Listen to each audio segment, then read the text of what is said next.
कहते हैं नंगा नहाएगा क्या और निचोड़ेगा क्या, खाने को दाने नहीं है और चाहत बहुत बड़ी बड़ी है। आखिरकार पाकिस्तान को क्यों अफगानिस्तान ने भारत पाकिस्तान की 1971 की तस्वीर साझा की, तो वहीं दूसरी तरफ चीन में हुआ महाब्लास्ट, क्या यह परमाणु बम का धमाका था? इसके अलावे बहुत कुछ। आइए जानते हैं इन खबरों को विस्तार से। स्क्रीन पर ये जो तस्वीर देख रहे हैं, ये तस्वीर 1971 के उस युद्ध की है जिसमें पाकिस्तान ने सरेंडर करा था भारत के सामने। और इस वक्त जो नियाजी थे, ये पाकिस्तानी जनरल जिन्होंने सरेंडर करा, इनके पिस्तौल और इस फोटोग्राफ को बिल्कुल संग्रहालय में रखा गया है ताकि पाकिस्तान को याद दिलाया जा सके कि उसका हश्र 1971 में क्या हुआ था। वैसे एक बात और जान लें आप, इमरान खान का पूरा नाम है इमरान खान नियाजी, लेकिन वो कभी भी नियाजी सुनना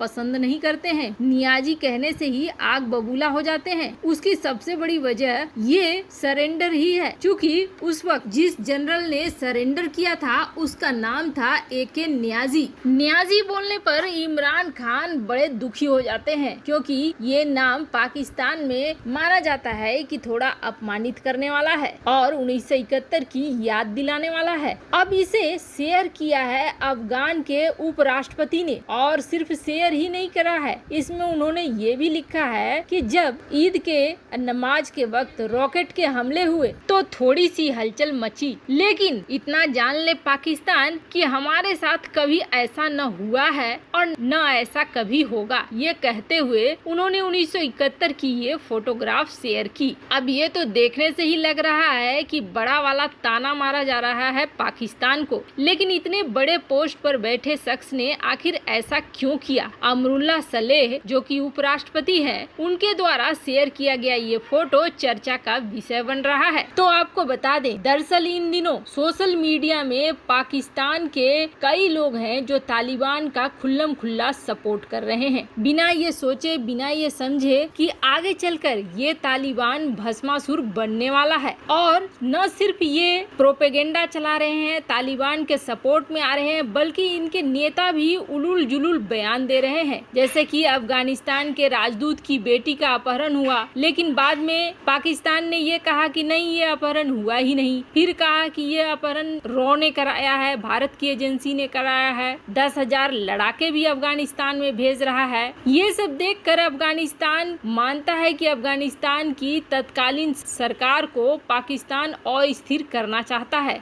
और इसके लिए वो बड़ा खुश हो रहा है कि अब धीरे धीरे तालिबान कई जगह पे कब्जा कर रहा है। हालांकि यहाँ आपको बता दो, कई जगह पे तालिबानी कब्जा कर रहे हैं तो कई जगह से उनके कब्जे से छुड़वा भी रही है अफगानिस्तान की सेना, पर अभी भी प्रतिशत तालिबान का बहुत ज्यादा है। और जब तक किसी बड़े देश का साथ नहीं मिलेगा अफगानिस्तान की मिलिट्री को, तब तक बड़ी मुश्किल है कि अफगानिस्तान में अभी जो तत्कालीन सरकार है वो जीत पाए। तो कुल मिलाकर इन सारे हालात को देखते हुए और पाकिस्तान के रवैये को देखते हुए अब बिल्कुल उसी के स्तर पर उतरकर अमरुल्लाह सलेह ने धोया है पाकिस्तान को, और पाकिस्तान की सबसे दुखती हुई रग को दबा दिया है। वैसे आपको एक बात और बता दूं, ईद के नमाज के वक्त जब राष्ट्रपति अशरफ गनी नमाज अदा कर रहे थे और उनके अधिकारी, उनके मंत्री वे सारे थे, तब जो रॉकेट ब्लास्ट हुआ, तब अशरफ गनी वैसे तो बिल्कुल भी विचलित नहीं हुए। लेकिन अब प्रश्न उठता है कि इस पर यह हमला किसने करा? क्या तालिबान वहां तक पहुंच गया है या फिर पाकिस्तान ने किया? तो ये बात निकल कर आई है। अब ये बात पाकिस्तान को भी डरा रही है, और बात यह है कि निकल कर आया है इस्लामिक संगठन ISI, जिसने इसकी जिम्मेवारी ली है। अब खुद पाकिस्तान में कई मंत्री ये कह रहे हैं कि जिस तरीके से हम तालिबान की मदद कर रहे हैं, बहुत जल्द तालिबान के लिए जो खुशी हम मना रहे हैं वो हमारे लिए बड़ी मुसीबत में बदलने वाला है, क्योंकि इस तरह के हमले तब पाकिस्तान के अंदर भी होंगे, तब तालिबान अफगानिस्तान से निकलकर पाकिस्तान को भी खुद में मिलाना चाहेगा। खैर, ये चीजें तो होती रहेंगी और होकर ही रहेंगी, ये निश्चित है। पर वहीं दूसरी दूसरी तरफ पाकिस्तान की हालत देखिएगा तो ऐसी है पाकिस्तान की हालत कि इस वक्त सीपेक पे काम करने वाले चीनी अधिकारी अपने साथ AK-47 लेकर घूम रहे हैं। सिर्फ टूल्स नहीं बल्कि हथियारों के साथ काम कर रहे हैं और इन दिनों चीनी नागरिकों के